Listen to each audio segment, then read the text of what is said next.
hip hop started as a movement to uplift people and to give oppressed people a voice.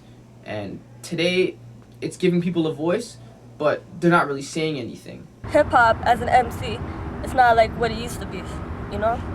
People don't really speak what's on their mind. It's more like what they have. And it's not really relating to the crowd. And when you're an MC, you need to move the crowd. Not a lot of people are doing that these days. Nobody really had a definition for it until recently, and even I think the definition doesn't even stand very well. Hip hop is really everything that is you in its honest form. Back in the 80s, hip hop was all about like a revolution. They were still talking about like gangs and stuff and like guns, but like they were back then. It's like they were telling people like be aware of what's around you. Don't do it. Just be aware that this is happening.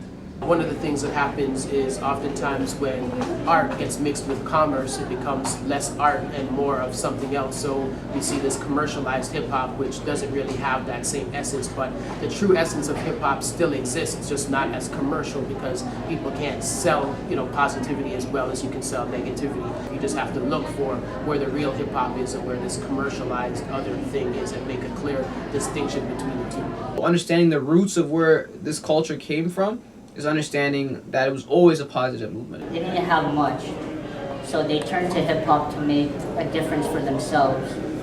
And for some of them, they turned to b-boying, graffiti, DJing, or MCing just to stay away from gangs and violence. Just because there's violence around you and a bunch of negativity doesn't mean that there isn't hope for you. Because the positivity is still there. The Talib Kweli's are still there. The Nas's are still there. The Lupes and the Commons are still there.